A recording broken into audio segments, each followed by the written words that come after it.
Hello, everybody. Welcome back to CV Freaks Podcast Episode 9 with my special guest, Bill Pettaway. Say hello, Bill. Hello, Bill. So, me and Bill were introduced via email, and he's one of the very few synthesists here in Miami. We were introduced by Matthew, ALM, right? Yeah, Busy Circus. That is correct. He passed on the email to me and said, I know somebody that lives close to you. I said, there's no Modular people. He said, yes, there is. And I met Chelsea, and I went to a show the first time I saw her, and I was blown away. I was amazed. I was very impressed with her skill and her knowledge of how to sculpt her sound and how sound is supposed to sound. Her sound was just it inspired me to go out there and pick sound and figure out, like, this is what I want to do. When I heard her, I go, she's on the path. She got me on the path that I'm on, and I'm doing it because of her. Wow, thanks, Bill. Because your musical background is quite, you've been in it a long time, right? Too long. Doing a lot of music since, what, the 80s? 80s, yes, I have. Since I've been alive, pretty much. Yes. And when did you get into modular synthesis? I got into it back in the 80s, but I didn't know anything. I would buy a synthesizer and it would make one sound, and I thought it was broken, and that was it. I didn't understand the patching or anything. I just found a lot of cool stuff and would buy it and tinker with it. Never made any kind of, just only the sound that would come out of it, and turn the oscillator and go, woo, and that was it. No further.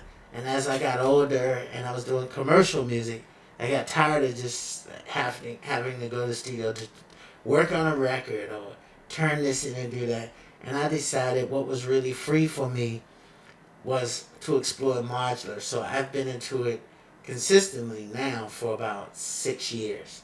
And I just was intrigued, and every day there's something new to learn. You meet exciting people. And I got into it for the freedom. I don't have to do anything but be me. I don't have to compete. I like that about it. And everybody that uses a modular system, they sound different. You give them the same system and they won't sound the same. Whereas though you have a program with computers and you have other people to have that computer, they can kind of produce the same thing and you know where it came from. This is alien. This comes from another place. This is another dimension in sound. This is trying to find that unknown sound.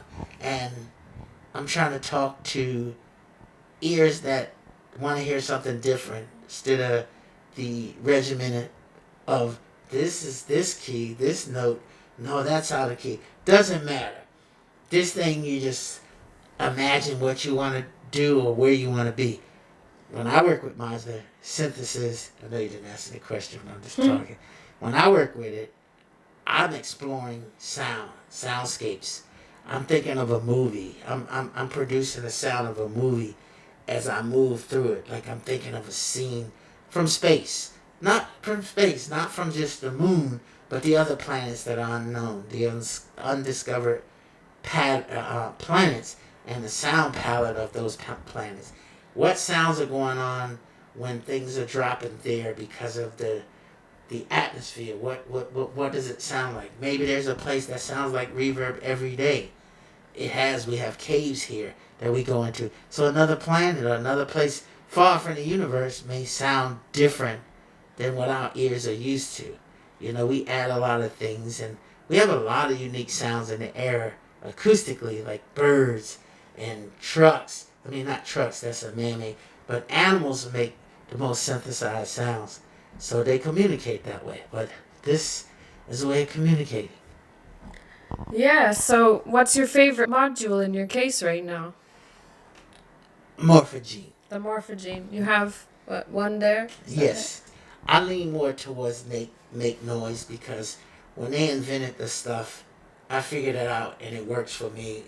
It delivers for me what I'm searching for and beyond. So that's the excitement of working with Make Noise, and the name, the logo, the script, the idea. The people are great. Make Noise. I went to Asheville and wonderful people. I mean, I had the time of my life there. I met everybody. I met Roden, I met Tony, Kelly, Devin, Jake, and it's more. I can't remember. Meg. I met everybody there, and I really enjoyed myself. And I was looking forward to coming back this year, but with the COVID, I wasn't able to return. But I'm like a diehard fan of Make Noise, based on their design, and it works for me. Yeah, I really wanted a maths in the beginning, but you're really making me want a morphagene, that's for sure.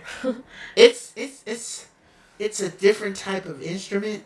What I like to take sound and mangle it and twist it up and take it to another dimension. That's my whole concept with sound. I like to just say, hey, I want to go to another planet and control that sound and make the unexpected. I like highs and lows, the dynamics, low end. I like all of that. And I actually can make this pretty close, sort of Krell Bukla style. That's what I do with this. Yeah, you just got a Buchla system too, right? Yes, I did. But Yeah. I don't know how to work it. Oh, I love the little videos you send me. It looks great. Sounds amazing. Yeah, it is. I'm not comfortable with actually using it yet, but it will be.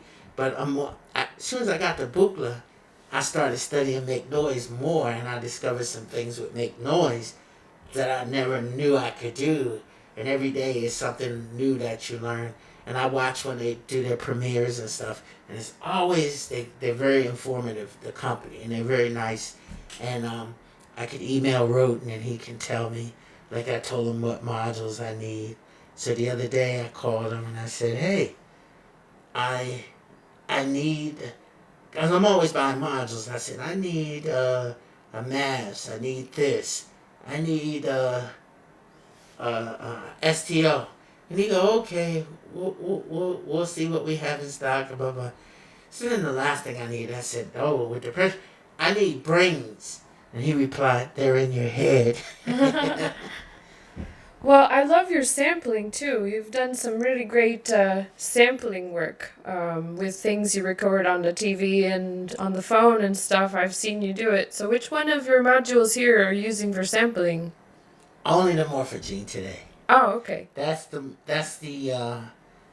star today.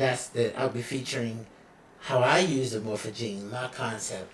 I use it to paint a soundscape of movement and uncertainty and unpredictability.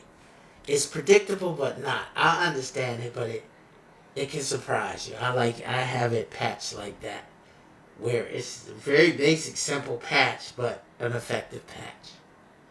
Okay, shall we demonstrate some patching then? There we go. There we go. There we get back, get. That didn't do it. 1, 2, 3, 4, 5, 7, 1, 1,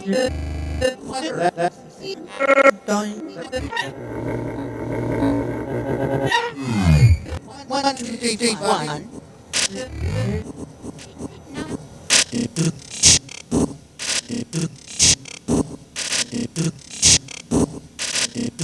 One, two, five, six, 1, 2, 5, 6, 1, 2, 3.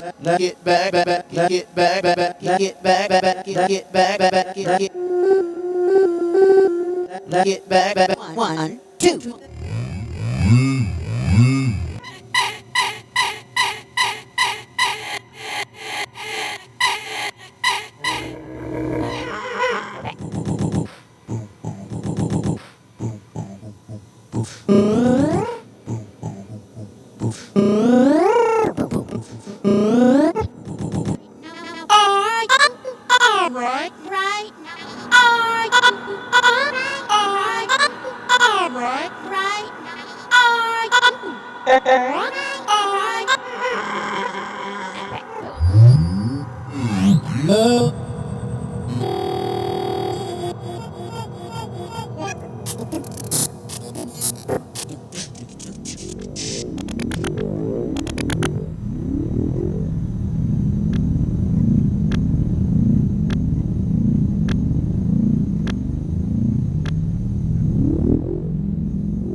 Bill, that was amazing. That is just really mind-blowing. These sounds are fantastic, what you can do here.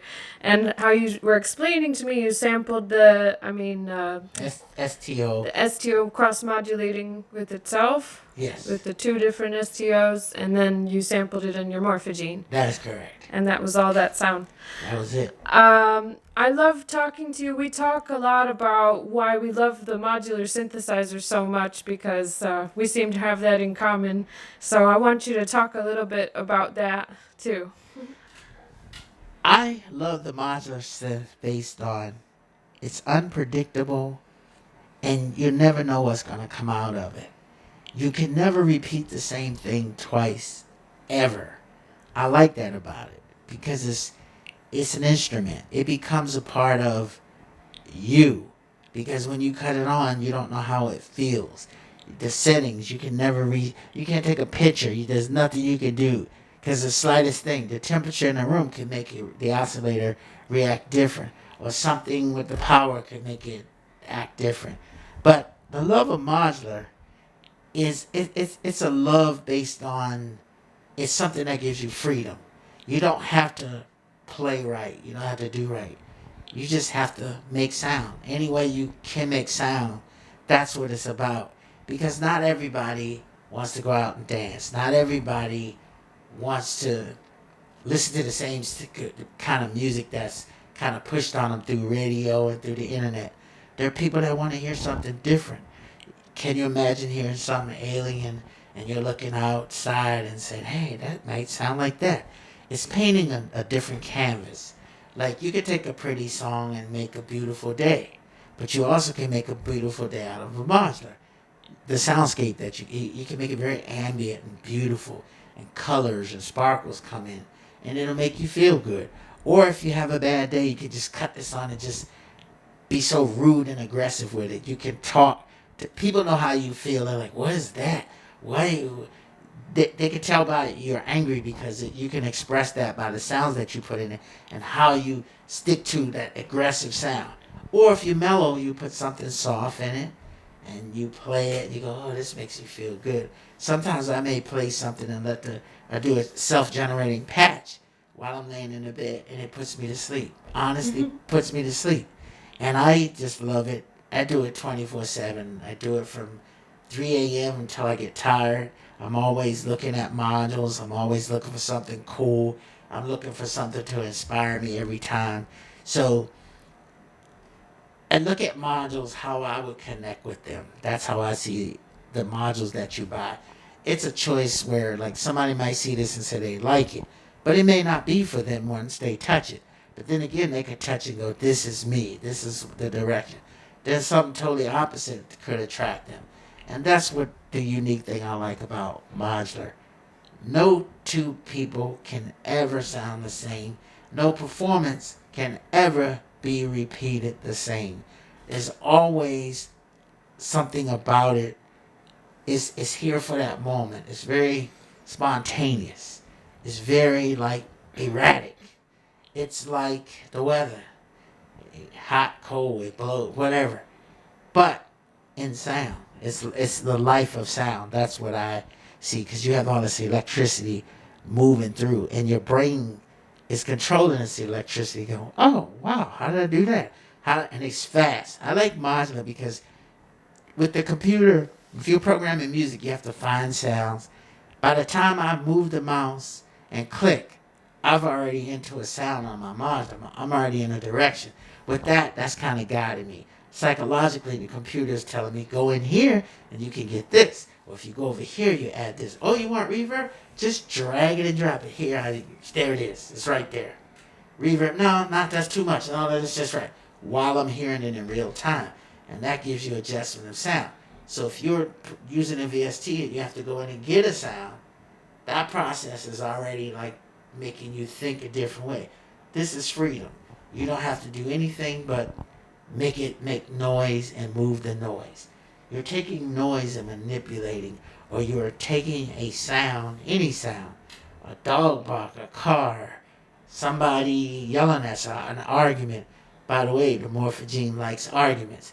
I discovered, like, if I find somebody, they can't sound rehearsed. It has to catch the character of what they're saying. I was at a bus stop. I don't have the sample, but these guys were arguing about money or something about he took his bus money. But the way they were talking, the pronunciation, what made it interesting, they had been drinking. And they were like, yeah. So when I put it in the mod, it was the most incredible thing. I can't find the sample now because that was an experiment I did a long time ago. And I discovered, like, older people's voices in here that have a character. And I find, like, if I go to somebody and say, hey, let me talk in here, it never turns out because it sounds rehearsed. But when it's natural, a baby screaming, somebody telling somebody, you better, or yelling, or getting a field recording, and somebody's, or at a baseball game, you get just the right distance, you put it all in, and you manipulate it, and it becomes music. Yeah, that's amazing. That is so cool. I mean, it reflects moods, it reflects it's kind of a psychic machine the way you build it, right? Energy. Yeah, an energy machine. Yeah, an energy instrument. Yeah, and it also, I fought cancer. When I was fighting cancer, I took my Modular to the hospital. It kept me focused on being well. It kept me saying, what's next? I got to get out of here no matter what. I got to make this music. You know, I was so attached to it where it was like, yeah, when I get out of here, I want to build this. I want this.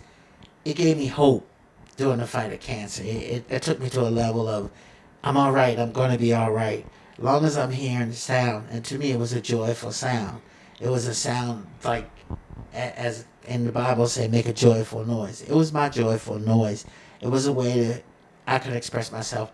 Whether I felt really sick, I would make bloopy sounds that go bleh, like I was sick. Or if I was happy, I would take a sample of something happy and play it a little nursery. I used to put in my morphagene, when it up, poo, really silly little old bear. And I would do stuff like that. And I would go, wow, people like that. So I could attract people with sound. Wow, Bill, that's amazing that it kind of like helped you as a therapeutic tool there. Very therapeutic. It was very helpful to me, and I discovered that I didn't have to please anybody.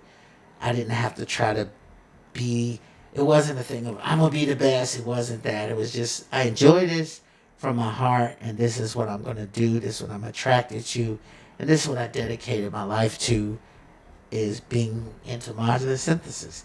And it's like, I'm not trying to show out. When I say show out, like, hey, look at me. That's not what it's about for me. It's about, let's share. Let's see what you learn as I learned from you. When I first saw your show, like we met through Matthew from A&R. We already said that. I repeat myself. Anyway, when I met Chelsea, her sound was what attracted me.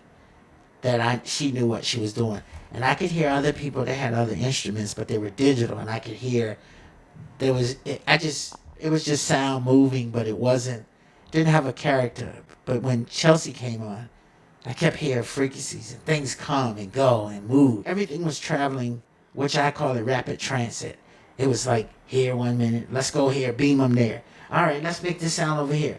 It was like all of these little micro cells or micro robots that she had control to say, okay, you go handle that, talk to him, and transfer the electricity here. Okay, pour the bucket of electricity to here to go here. Now tell him to do that. Yo, he's doing it good. He's good. But now let's pass it on to somebody.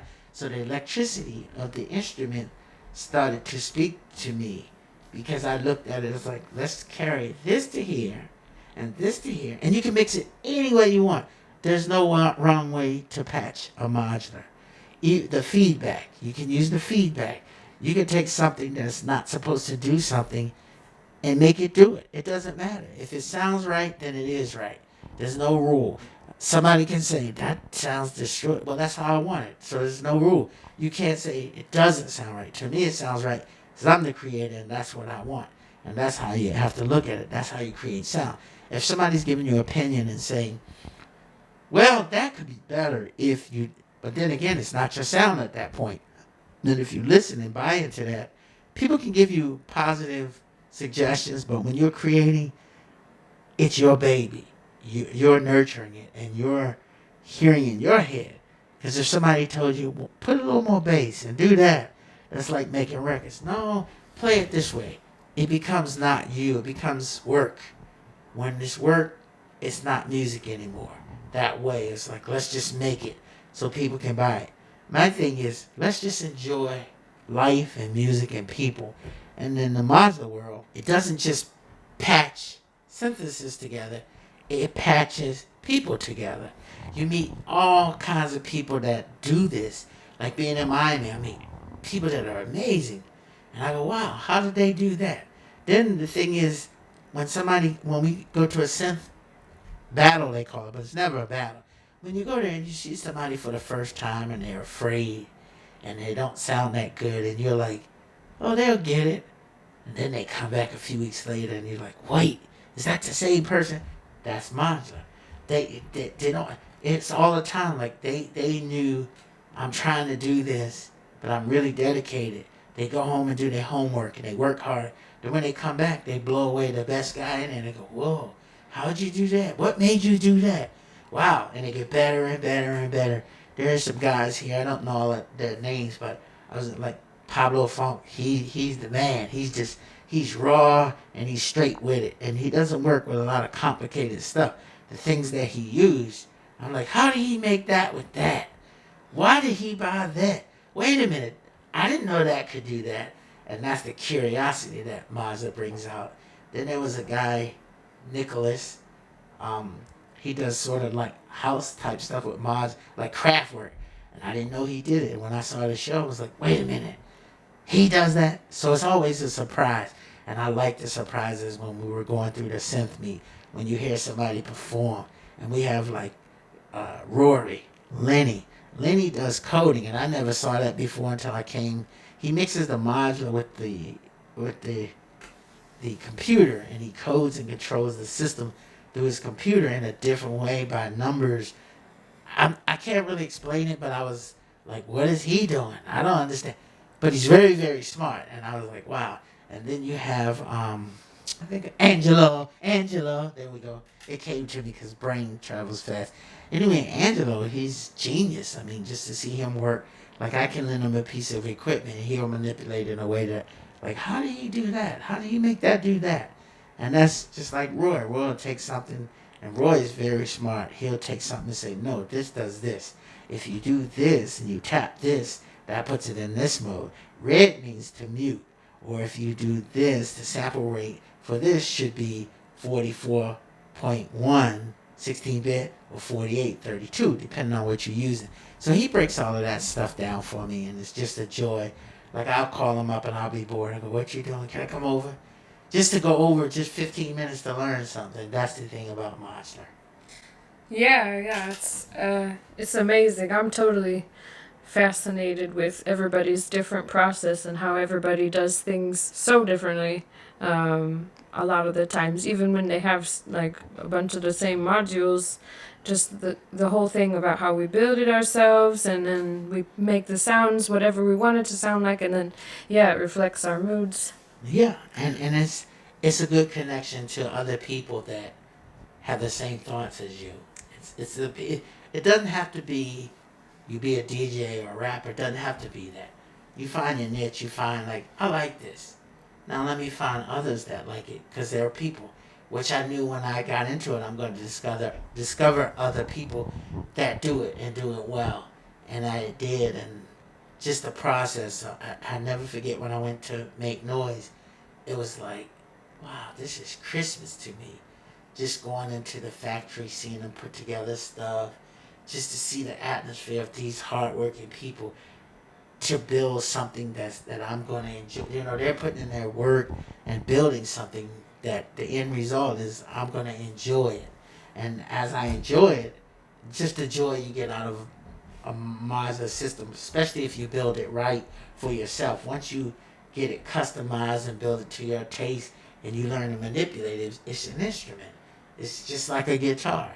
A guitar, only thing about a guitar is like, okay, you got to do this to do that. This, you don't have to do anything.